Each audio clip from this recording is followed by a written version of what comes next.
Assalamualaikum warahmatullahi wabarakatuh. Alhamdulillahi rabbil alamin. Allahumma salli ala sayyidina Muhammadin wa ala alihi wa sahbihi ajmain, amma ba'du. Alhamdulillah, kita panjatkan puja dan puji syukur kita kehadirat Allah Subhanahu wa taala, yang mana Allah telah menganugerahkan, memberikan karunia nikmat yang tiada tara, sehingga kita wajib bersyukur Allah Subhanahu wa taala setiap waktu dan setiap saat. Salawat dan salam kita haturkan ke baginda Rasul Nabi besar Muhammad sallallahu alaihi wasallam.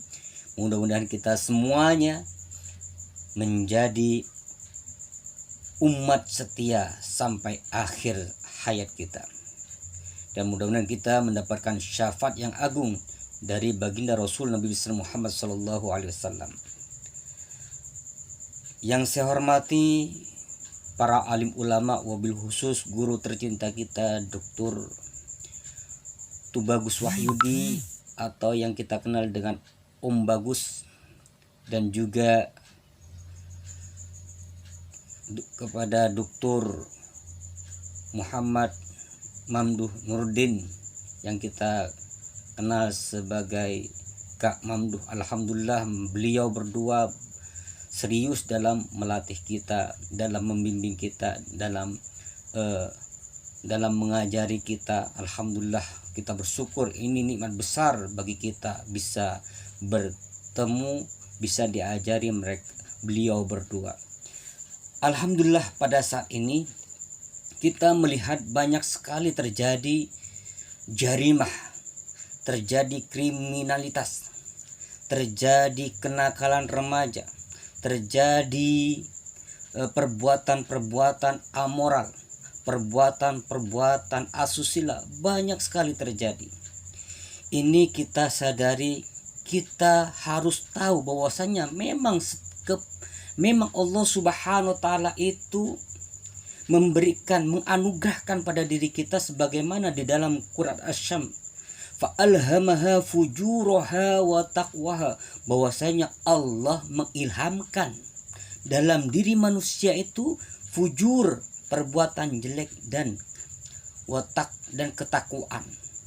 Ini jelas sekali dalam diri kita terdapat perbuatan buruk dan perbuatan ketaatan kepada Allah Subhanahu wa taala, fujur dan ketakwaan. Maka dari itu di dalam psikologi kita ketahui bahwasanya ini dikenal dengan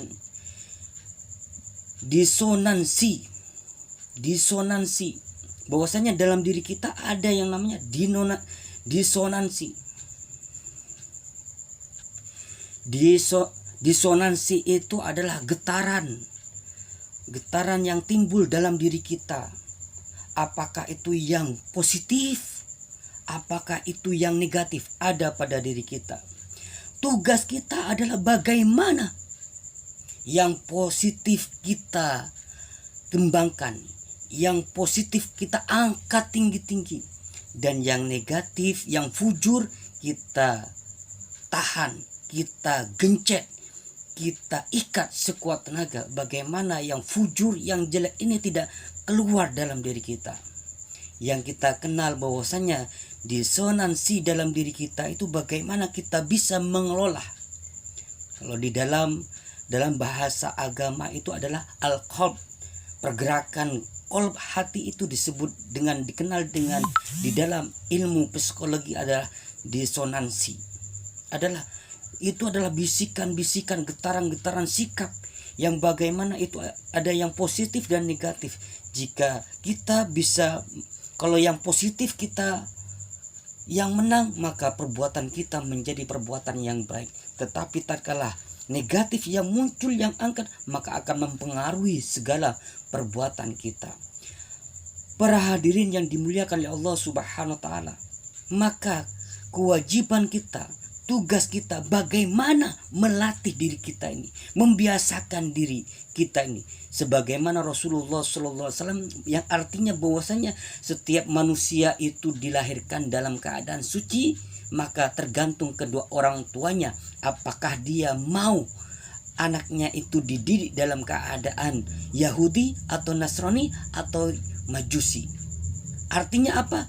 Secara luas, apakah mau dibentuk anak itu berbuat baik atau berbuat buruk, tergantung lingkungannya, mempengaruhi lingkungannya.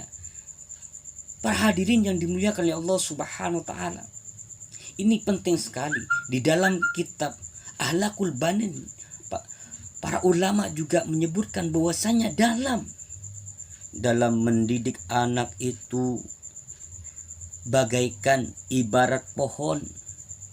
Kita dari kecil kita mau merubah atau membentuk pohon itu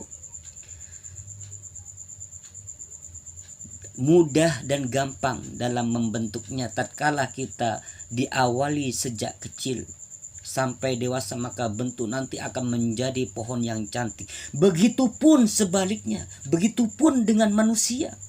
Jika manusia ingin menjadi nanti di suatu saat menjadi manusia yang baik, maka kita didik, kita latih, kita bimbing dari sejak kecil. Karena perbuatan baik itu akan terbentuk karena kebiasaannya. Kalau manusia itu, anak itu berjalan di jalan yang lurus, maka dia akan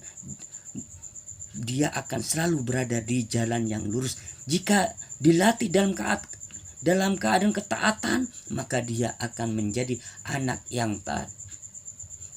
Tetapi sebaliknya, jika keburukannya yang dilatih dibiarkan anak itu, maka yang menjadi kekuatan adalah keburukan itu. Maka yang akan dikeluarkan oleh tubuhnya adalah perbuatan-perbuatan yang buruk, perbuatan-perbuatan yang jelek, perbuatan-perbuatan yang tidak disukai oleh Allah Subhanahu wa taala. Para hadirin yang dimuliakan oleh Allah Subhanahu wa taala, ini saja yang dapat saya sampaikan. Mudah-mudahan bermanfaat. Hadanallahu wa iyyakum ajma'in.